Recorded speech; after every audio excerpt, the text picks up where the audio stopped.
Robert was a painter, and we were young and very happy, even though we were poor. One day he says he wants to paint me, and I tell him no, and he asks why. And I say, because I'm ugly. And he says, but I love you, and my love for you will show in the painting and make you beautiful, and everyone who sees it will love you the way I do. And I say, I don't care, I weigh 300 pounds, no amount of love can make that beautiful. 300 pounds is what I weighed back then. And he says, I don't care. And in the end, his not caring mattered more than my caring. And he painted me. He gives me directions while he paints. Hold still, he says. I tell him my legs get stiff and I need to shift my feet. Will you please hold still? I start to giggle to cover my embarrassment. No, actually, I giggle because he's taking this so seriously. Strange, because he's seen me naked so many times before. But we were naked together. And this time, I'm alone. Why does he need me to stand here? His hands know every inch of my body. Reproducing me in paint should be second nature by now. Will you please hold still? I start giggling, and I think of how silly I must look giggling with my bare belly shaking, and there's nothing I could do to stop myself from laughing out loud. Robert gets angry, and I try to diffuse his anger with a kiss. We make love in his art studio, and afterwards I'm no longer self-conscious being naked in front of him. When he's done, I look at the painting. It's the most brilliant thing you've ever done. I've made it a point in our relationship never to lie to him. He named the painting Monica No. 1 and put it on display for his graduate exhibit. I wasn't worried about people seeing me naked, you know. It was a big school with a good football team, and I figured no one would be interested. Then a horrible thing happened. Robert became a success. His graduate exhibit caught on, especially Monica No. 1. They moved it to a gallery in Soho, but the gallery was too small for the crowd, so they moved it to another gallery with a special opening night full of people in black ties sipping champagne, and art critics who wrote for magazines with glossy covers and clever headlines, and people who I was sure had better things to do than stare at paintings of fat women.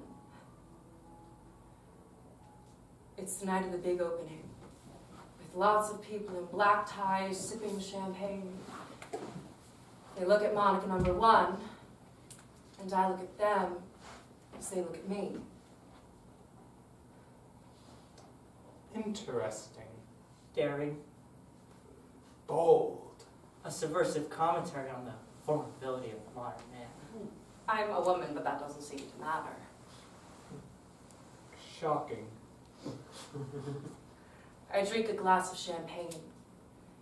They look at my breasts, which sag down to my belly, and my belly, which sags low enough almost to cover my vagina, but not quite enough. My thighs are flabby and pocked, marked, and hanging under each arm with folds of fat. Robert turns to me and says, "Hey, Monica, you think they like it?" Astonishing. A brutally honest and grotesque look at the human body at an age of superficiality. And then something else happens. I want to look good for Robert's big opening. I wear my best dress, red velvet, and tons of makeup. Foundation, concealer, eyeshadow, lipstick, blush. They ask Robert to stand next to Monica No. 1 for photos, and because he loves me, he wants me to stand next to him, just sharing the big moment. My painted face next to my painted face. Say, aren't you Robert, is this your inspiration? marvelous? How brave of you to bear yourself like that with no concern for personal vanity. A bold and selfless sacrifice for art in an age of cover girls. The ones who don't say clever things, my friends and my parents, look embarrassed. I can't tell if it's for me or because of me. I cry and all I want is to get away before I'm seen with makeup streaming down my face. I run to the ladies' room and running is hard for me, and I sweat through the velvet dress, making dark splotches like cow patches, and my face is flushed and I can't breathe as I get to the bathroom, and I splash water on my face. And the water is cold and clean and does the trick. And when I look into the mirror, the face I see is round and naked. I join a gym. I stop eating cake mix out of the box. I stop ordering burgers and fries. And soon I'm at the grocery store buying tofu and wheatgrass juice. My pants fit looser. Robert asks me why I'm buying so many new clothes. He thinks it's because we have money now. The fact is, he's too busy to notice my smaller body. I lose more weight and teenage boys stop making fun of me. And people stop staring at me out of the corner of their eyes when I'm 8 and 9. Robert paints me again. Monica number 2.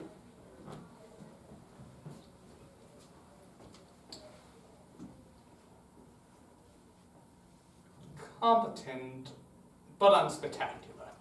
A pedestrian, unintended study in an era of chain stores and mass production. The showing isn't so successful. Robert gets moody. I try not to feel relieved. Then a horrible thing happens. People hear how boring Monica number 2 is and want to know what was so great about Monica number 1. When they see Monica number 1, they understand why, and it becomes more popular than ever. By now, my weight is down to 180, but the rest of the world thinks I weigh 300 pounds. I go to the exhibit and people recognize my face. Their eyes turn from me to Monica number 1, and they ignore me to look at my pale rolls of fat. I lose more weight. A lot more weight. I throw out the velvet dress because by now you can fit 3 of me inside. More and more of my body is disappearing. Robert's labeled a has-been at age 30. And is so moody that he doesn't notice that I barely take up any space in the bed. He only notices me when he paints me. Monica number 3.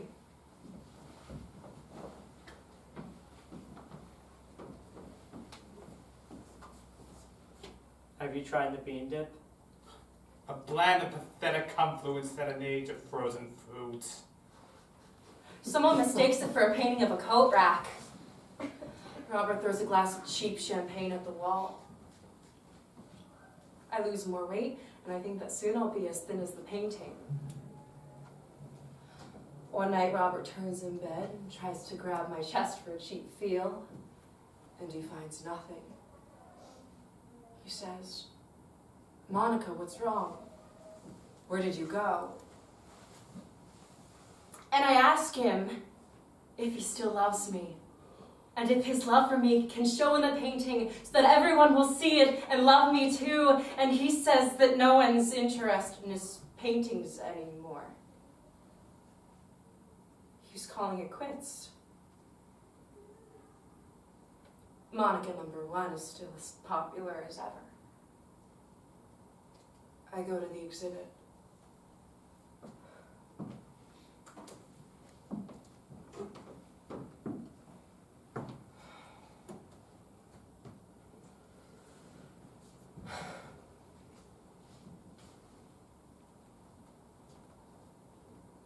It's quite wonderful. Just wish he'd found a better subject, huh? That's an awful thing to say. How would you like it if someone made fun of you and your body? I'm sorry. Look at the clean lines, the forceful simplicity. Absolutely unapologetic and sure of it. There's something self-assured about it. You really like it that much? Don't you? I just see a fat woman. Look at it. I mean, really look at it. Now, close your eyes. Think of everything you've ever dreamed of having. Think of every disappointment you've ever had, every heartbreak. Think of yourself and who you are, and everything you wanted to show the world, but you couldn't, because you were afraid of what they would think. Now look at her, standing naked, and know that she'll never push you away, judge, or reject you, because she hasn't rejected herself. Now what do you see?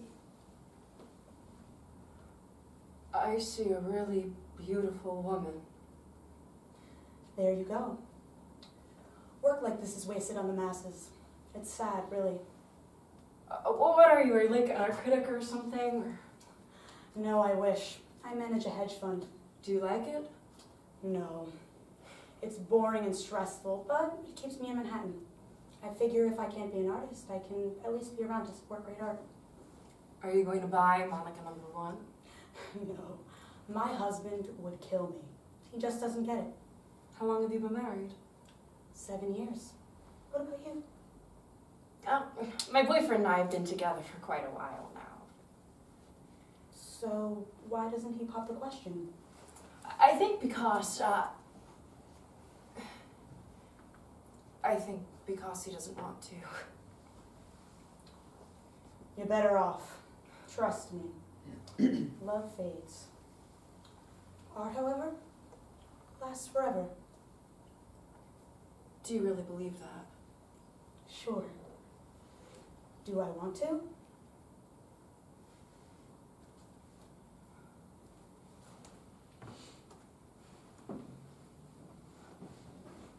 I have no answer for her. And even if I did, I don't think she'd want to hear it.